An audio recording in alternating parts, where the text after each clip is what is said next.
2021-2022 ay isa pa ring napakalaking hamon sa ating lahat sapagkat hindi pa tayo bumabalik sa dati nating pamamaraan o sistema ng pag-aaral.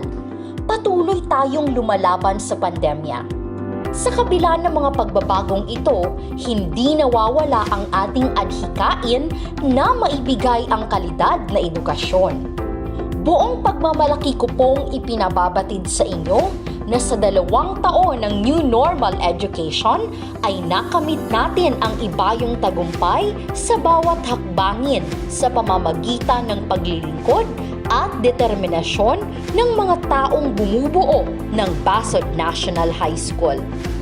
Sa enrollment report, nais kong ipabatid sa inyo na dahil sa maaga nating paghahanda, na ilunsad ang programang Enrollment Caravan kung saan ang ating mga guro ay nagtungo sa bawat barangay ng Basod upang maitala ang mga mag-aaral na nasa malalayong lugar na walang access sa internet.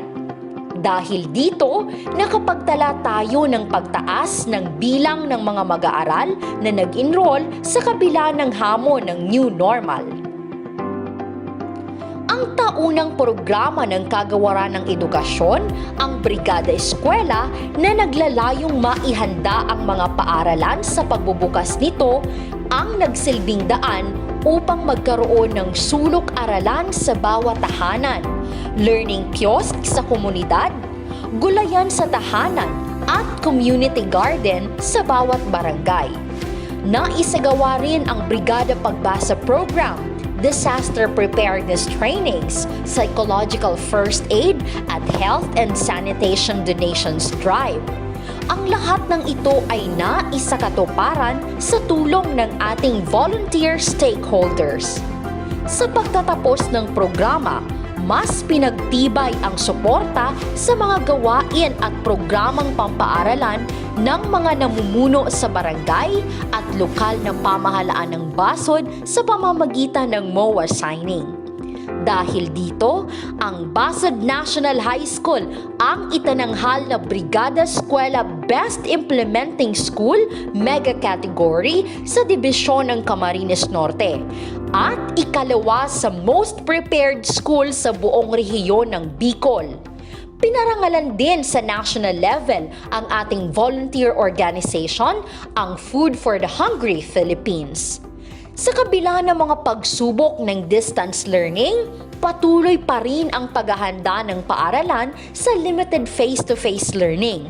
Ang pagdagdag ng mga hand washing facilities, pagsasaayos ng water sources, improvement ng functional clinic at ang pagpapanatili ng kalinisan ng paaralan at paglalagay ng mga health signages ang isa sa mga pinagtuunan ng pansin ng paaralan. Dahilan kung bakit isa ang Basod National High School sa napiling manguna sa muling pagbubukas ng paaralan noong Marso sa probinsya ng Camarines Norte. Namayagpag din ang paaralan sa mga patimpalak akademiko. Nakuha natin ang mga parangal sa division, regional at maging national level.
mga karangalang natamasa ng paaralan, higit na nagpapakita ng tagumpay nito ang resulta ng isinagawang school-based management on-site validation ng Regional Validation Team kung saan nakamit po natin ang Level 3 o Advanced Level of Practice. Ang Basud National High School ay nakatuon sa pagsasagawa at pagpapanatili ng mga best practices sa tulong at pakikiisa ng mga magigiting na stakeholders na nagsisilbing angkla sa pagbibigay ng dekalidad na edukasyon sa mga batang Basudeño.